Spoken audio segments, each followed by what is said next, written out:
I want to change. I know I need to change. I don't have the path forward out of my head. And I feel trapped. Millions and millions and millions of people live like Eric. This is America. This is us.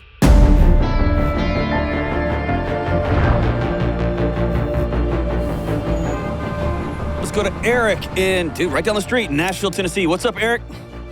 Hey, Dr. John, how's it going? I get 9 to 13 minutes with a caller, right? And they lay out the problem, and we work out an instant solution. Here's something you got to do or go try. And the thing on my show is I don't ever know what happens. This is different. This is, I'm going to walk with somebody for 90 days. And what I'm going to do is I'm going to check in with them every 30 days. I'm going to give them some homework assignments, and then we're going to see where we land at the end. What's up, man? Yeah, hey, I have a question. I'm anxious about being a newly married husband and hoping to soon be a father. I'm suffering with extreme amounts of anxiety from my past. How can I learn to forgive myself?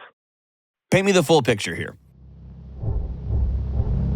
2004, my mom suffered from an extreme car accident that was really the first point in my life that I can remember really being introduced to anxiety. It was a Saturday morning. I was around 12, 13 years old. And I just remember hearing like a helicopter, but it was so low that it was literally shaking our 2-story house. That helicopter was, my mom had just been in a T-bone accident. They had to land a helicopter on the road to Life Flyer. The next thing that we were told was, hey, she made it through surgery. She had to get a ton of plates in her neck and her vertebrae and her spine. From then on, I started trying to solve for anxiety. Without little help from my parents, as they were doing all they could to go through, her physical damages and healing process. And so I was kind of left out onto my own, and I ended up going to public high school for the first time and really got introduced to everything from girls to rock and roll to sports. I, at age of 19, became an alcoholic. Alcohol allowed me to numb out the internal pain that I was having, where I realized I had to start putting in more alcohol to numb the things I was going through. And it got to the point I'm blacking out 3-4 nights a week for a couple years. I made a lot of mistakes along the way, and it led me down a really, really deep and dark path. When you say deep and dark path, what does that mean? I made the decision to have sex for the first time, and growing up, to your point, that was something that was instructed to me that I was supposed to wait until marriage, and that person, unfortunately, cheated on me severely to the point where we were seniors in high school that I found a sex tape she had created with her college counselor. And it absolutely devastated me because at that point, that caused an even another layer of extreme anxiety and not feeling safe. So I think one of the big picture challenges we have in this culture is we often define our values by a series of things we don't do. Right? I don't smoke, I don't lie, I don't have sex before marriage, I don't do these things. Instead of, my values are based in, here's who I am, here's who I'm becoming, here's who I want to be. When you do lie, your identity stretches, right? Your values stretch. That's what repentance is for. That's what saying I'm sorry is for. That's what confession is for. But if your values are based in a series of things, I don't do this thing and that's my value, I don't have sex before marriage, and then you do, you're done. You're done. You have nowhere to come back from. How honest can I be with you? The most honest you can be. I really love your opinions. You won't love these. Listening to you talk about yourself is as though you are describing to me a movie that you saw, not an experience that you've been through. And so there's a very detached way you live your own life. Track with me, okay? All right. You got annoyed as a 14 or 15-year-old that mom couldn't do XYZ. You were the loneliest kid on planet Earth, dropped in the middle of the hell that is high school. You had been told that the most precious thing in your life was your virginity, and you gave it to somebody that you loved and cared about. And that blew up on you. And then you made whatever decisions you made as a 19, 20, 21-year-old who was really struggling to anchor into anything. Alcohol made that go away. That's the beautiful thing about alcohol. It works until it kills you. And when you as a 31-year-old reflect on that, and you reflect on the idea of having a kid, you begin to distill down between what's wrong with me, they're not gonna like me, I've got fear, I'm scared, and underneath all of that, tell me if this sentence resonates with you. At the end of the day, there is a ticker tape running inside your chest that says Eric is worthless. True or false? True. That's the soil this nonsense has grown out of. And until you address that core lie, because you're not, until you stop holding surviving childhood versions of yourself, until you can forgive 26-year-old Eric for lying about a thing that was really important or not telling your parents the whole truth, until you can let 31-year-old Eric be a grown man with his own family, until you get there, deal with that core, I'm not worthless, man. I'm actually a pretty good guy that's hung in there. Your body's going to continue to try to get your attention over and over and over again. Are you in on dealing with that? You can't think your way to that. You're going to have to do different things. Are you in on that? 100%, because I've tried the route you just described, and I know it doesn't work. So here's what I'm going to do. I'm going to give you some action steps. I want you to commit for 30 days. You got a pen? Yep. I want you to write a timeline from the earliest memories till 30 years old. The good stuff, the bad stuff, the scary stuff. We're going for core memories. I want you to commit to taking a 30 to 45-minute walk every single day. And if you're a real gangster, no headphones. Just go for a walk. I want you to commit to SOS, skin-on-skin contact, 4 times a day. Have her put her hand on your face, have her hold the back of your neck, and I'm talking like 30 seconds to a minute. You gotta hold it until it's weird.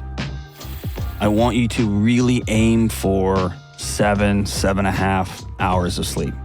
An hour before bed, turn the TV off, turn the screens off, and for 2 weeks or so, that's gonna be hell for you. No news for 30 days. None. Okay. It's gonna be weird. Maybe it is. I say that. Is it gonna be weird?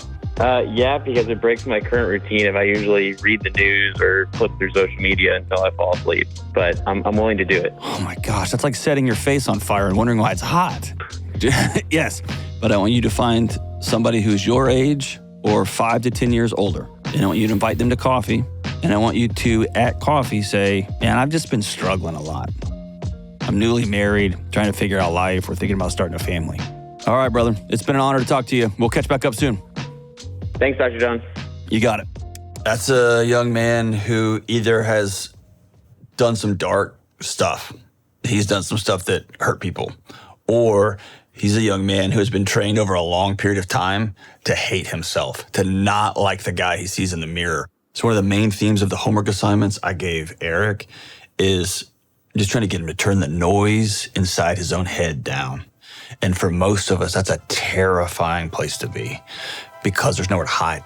This is my first video journal. I really actually have not slept very well in the first 4 nights since doing the no screens, no news. I have felt internally, physiologically, the need to want to reach up and grab my phone at night to help go to sleep, and I can't. I definitely wish that solving anxiety and trauma was as simple as walking outside for 30 to 45 minutes a day. You're like, wow, this isn't really life-changing stuff. I haven't been doing it with any headphones or podcasting. And overall, I feel like that's just started to help my mind calm down. Having that clarity of just not feeling like I have 1,000 thoughts always going through my mind. I really have had not a lot of opportunities to connect with someone my age because I don't have kids. And a lot of people that are in their, young 30s and are married usually have a couple kids by now, especially being in Nashville, in the South. Everything's going great so far. Again, we're... Okay. I think that was a really heavy statement. And it was quick. I'm really lonely. I don't have anybody my age. Because they've got this, and this. And then instantly, but everything's going really great. Yeah, we'll see.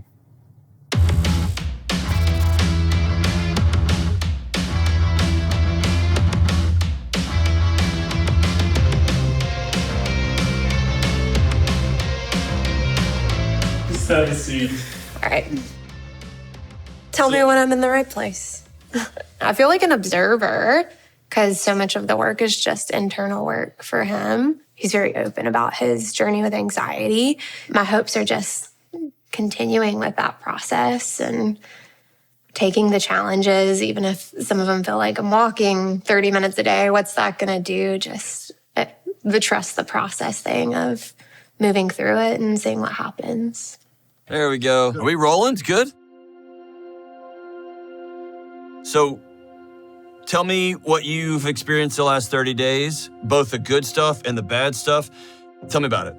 I think my experience with kind of these 30-day small tasks have just been, okay, like surely he's going to ask me to do something harder than going outside for 30 minutes a day. And what I really realized it was I would start to encounter other stressful situations, maybe through work or just life. I felt like I had more capacity to take on life. And I also had just a lot more clearer thoughts. I didn't have as much, thoughts running around in my head of what was going on. So when I talk about that weight coming off, that's kind of what I'm speaking to. Like the news thing feels like ace of spades. I'm good for, the rest of forever. Like I've physically seen that change, but it's been some of these other little things of I've just been a little bit frustrated, to be honest, of like, what's the next thing? Surely it's going to be harder. Surely it's more complex than this. Okay. My goal over 30 days was to give you a tiny little thing that you could accomplish, right? But bigger than that, I wanted to turn down the voices that consume 24 hours of your day, every single day, all the time, because then you got to listen to that only voice that's left, which is the voice of Eric. So it felt like that first 4 days, 5 days, you were like, I will be the best actor that you've ever seen. I will knock this thing out of the park. I'm going to do all these things in order. But if I'm honest, I see a guy who's just trying to get tasks done, which is often a distance. It's a way to distance yourself from yourself. What do you think about Eric? I don't even know how to answer that question. And that's why I don't have and I don't know what that disconnect is. I'm just being, cards on the table. I don't know. I don't know. There was a moment when you talked about, I don't have anybody. And then the next sentence was, but my life's great and I'm going on. And it was just this quick little drive-by of a window where we saw a really lonely guy. How'd that happen? It's a good question. And when I was doing the, timeline you asked me to put together of core memories, like there were actually times where I just wrote feeling alone in these different seasons of feeling like I don't know how to connect, of feeling like the only way I know how to connect is through hitting a home run on the baseball field, through being in this rock band, through, being the super involved guy, through being this workaholic and making friends and people happy, of like, I have always longed to connect with the people I love most. And I, to be honest, feel like I never have in a true way because I always had to do this performance thing. And so I don't think that's it, Eric. I don't think that's it. I think you don't connect because you don't like Eric. But as long as that ticker tape underneath the movie that is your life says, I suck, I'm not good, I don't have any value, I'm not worth anything, I'm not worth anything. No, I agree.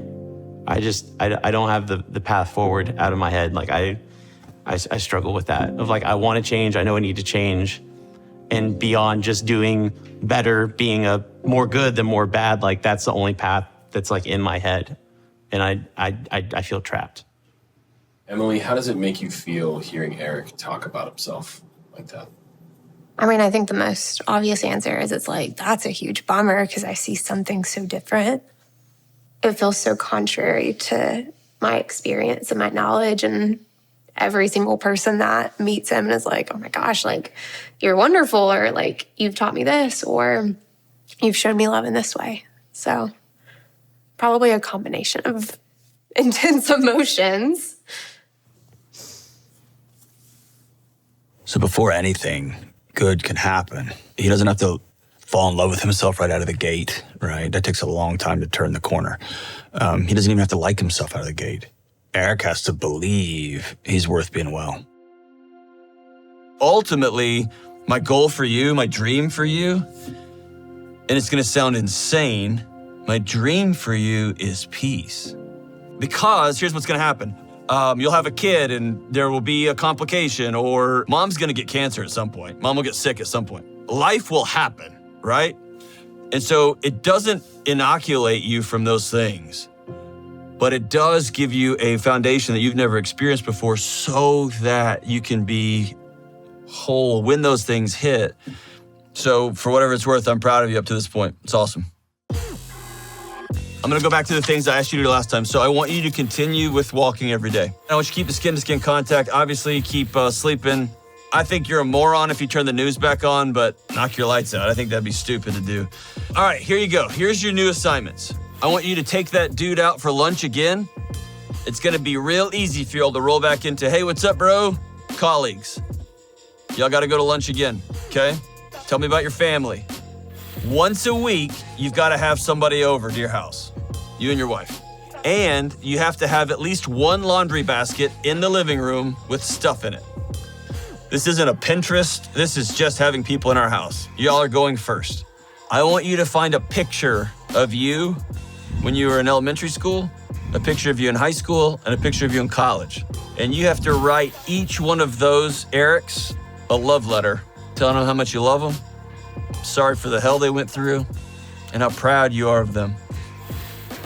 I want you to write your parents a letter, and don't send it. God help you, don't send it.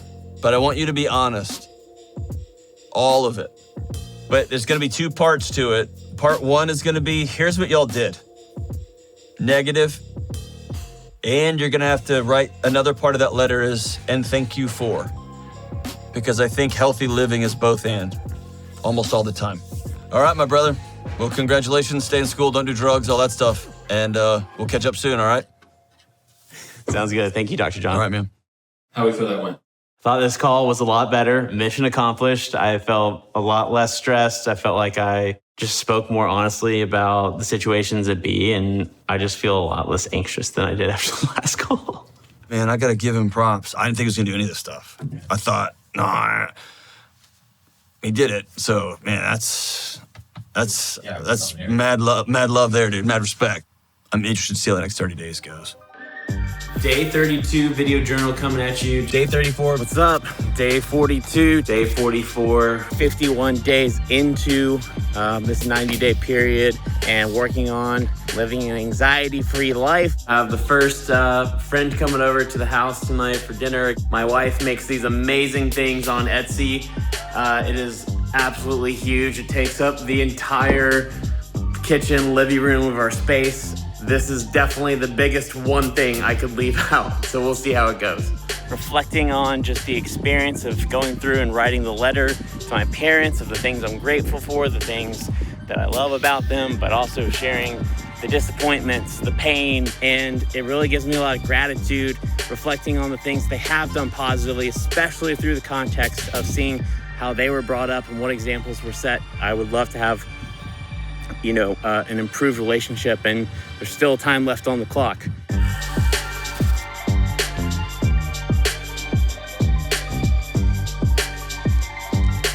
Take 3. How are you guys, man? It's great to see you both. I'm always excited to have my wife with me, but now I get a little bit of spotlight off me, have another person in the gauntlet with me, so looking forward to it. Emily, how have you experienced him? Same? Nothing's changed? Less anxious? More annoying? How have you experienced him in the last couple of months? There's certainly more awareness of, oh my gosh, I'm experiencing anxiety right now. Not that he's verbalizing it, but it's more like a quick pivot. I could see him spinning a little bit more, getting more anxious or more tense, but then almost see that like switch to when he comes into the kitchen, he's super present with me.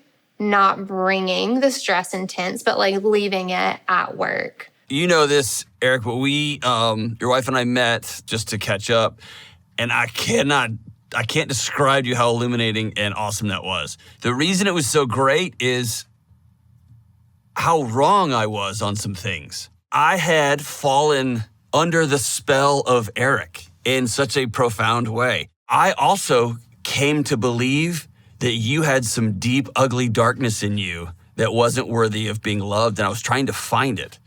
And after a meeting with her, I don't know that it's there. I actually think you're a pretty remarkable guy. one of my favorite things in these interactions is to be wrong. It's one of my favorite things because now we have a whole new direction, right? What are the things that if you look back over 60 days now, you're like, dude, this guy's full of crap. This is stupid. Like, what am I doing? And I know you've had those. Like what are those? Yeah, sure. So I don't think there's any specific actual like steps that you've asked me to do. There've just been a little bit of, all right, I'm ready to kind of get on. Where's the hard part? Where's the actual like challenge? Have you ever seen the movie Karate Kid? Pat Morita, who's Mr. Miyagi, starts training him in karate, and he tells him, wax all and clean all the cars. Wax on, wax off. And then the next day he comes back, and then he says, sand the deck. And then he comes back and he says, paint the fence, front and back. And the kid just snaps. And he said, I asked you to train me for karate. When do we start training karate? And the old man starts throwing punches and kicks.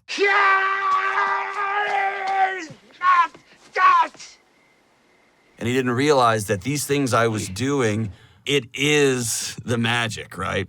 And that's one of the great frustrations for folks is how boring a whole, well life can be. And so listening to you right now gives me so much joy because you actually are doing all this crap. It's boring to go for yet another walk. All right, what else, man? After this call, we are headed to my parents' house. I want to have that relationship with them and I want to break through. And how can I start to have this life-changing moment? And I feel like to have some new Delony tools or have a new sense of self. And I've never been in this environment yet, so I'll leave it kind of open-ended. You have probably had imaginary conversations where you finally just tell him and you drop the mic drop thing like, oh, and he goes, ooh. Or you have this Good Will Hunting moment and he starts crying and y'all hug and y'all have this great bond. That almost never, ever, ever happens in reality. The greatest gift you can give your family this weekend is a calm, non-anxious presence, not a bunch of answers. I think it's you looking at your old man and saying, you did good. And I got a lot of work to do on my own, but you did good, thank you. And leave that house, leave that house with peace. I hope we don't cut this part because this is gonna be magic for people listening to this because now you're heading out into the wild, right? You're the Karate Kid, you're actually going to the first tournament. And right before he goes into the fight, Mr. Miyagi leans over and says, Daniel, this is not a tournament, this is for real. This is game on, and that's where you are headed right now, 60 days in, okay? Hey guys, video journal. Day after 60-day check-in with Delony. Been crying, I've been sweating. So I was able to have a brief conversation with my parents last night. It was the first time ever having to confront and say, hey, I think you have really good intentions, but how it's coming across and how it's landing on me and the specific words you're using have really been really hurtful for me. And I want to connect with you. I want to heal with you. It didn't go the way I wanted it to in, I don't want to say the worst way possible, because again, this is me being really, it just, one of the hardest conversations I've ever had in my entire life. When I got into the motions of my usual 30-minute walk of processing, the floodgates open and I was able to process. And so I just want to say thank you. And these steps really do work. And they've, at least for me, they made a really big impact. It took going through something completely new, per se, that I didn't expect, new pain and new hurt, to actually realize that you've been giving me tools this entire time. But I just feel like I'm waking up today completely different and really excited to really walk out these tools in this program.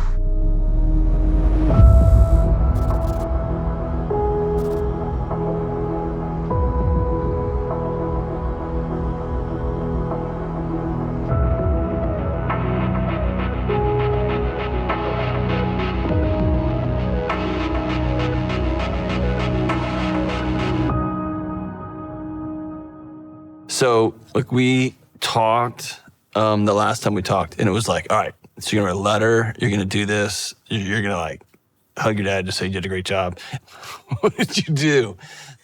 It was she and I, my mom and my dad, just recapping like how's this whole thing like going? And through this process, I was like, I feel so confident about calmly like speaking the truth, calmly sharing my experience that I think it was my first time out, right? I mean, it was like being a kid at 16. It's like your first time to drive the car. You're like, I'm gonna go fast. Like, we're gonna do this. It was all not intentional. Have you ever been on a roller coaster like without the straps? It's very similar.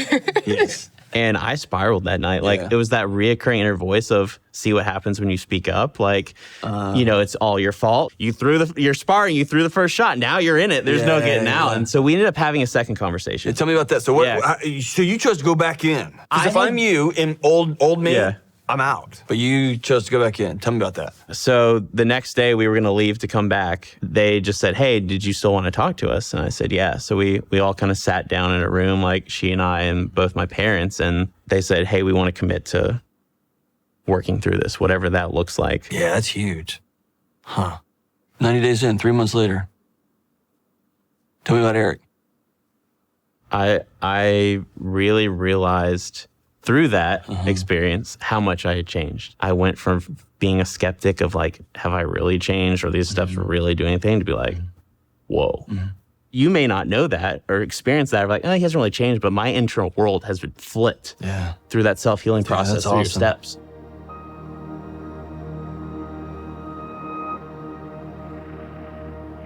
I feel like I'd lied to myself and I didn't really believe I had a choice. That this was just the way I was going to be. The way it was, Like this, I made some mistakes, that I suffered, abused alcohol. Like this is always going to follow me forever. And I've lived in the extremes. That was the biggest thing that helped me of like, you realize this is a journey and it's not going to take, you're not going to be able to hit this in this one moment of extreme reaction, whatever, of like, it's okay. Like it takes time. This is 90 days going on 9,000 or whatever the rest of my life is, because these steps like truly changed my life. The gift you've given men who aren't bad guys, but who grew up believing that they really were somehow broken. They were unlovable. They had done a thing that they couldn't come back from. You've given them a picture of what it can look like. And I need you to know that is legacy changing stuff. That's how people change their family tree. And thank you for being on the ride. Very difficult for somebody to be well in isolation. You can't get well by yourself because y'all are in it together. And so thank you for being on that ride. And also I get a less anxious, more happy, more full husband because I'm getting to see this journey and this progress. Like sometimes from the sidelines, sometimes like in the middle of processes. It's the very first question you asked me. How do I forgive myself? Has Eric forgiven Eric? Did Eric even need to forgive Eric? I think I absolutely did need to forgive myself. Forgive yourself for what? Forgive myself for hating myself. There you go.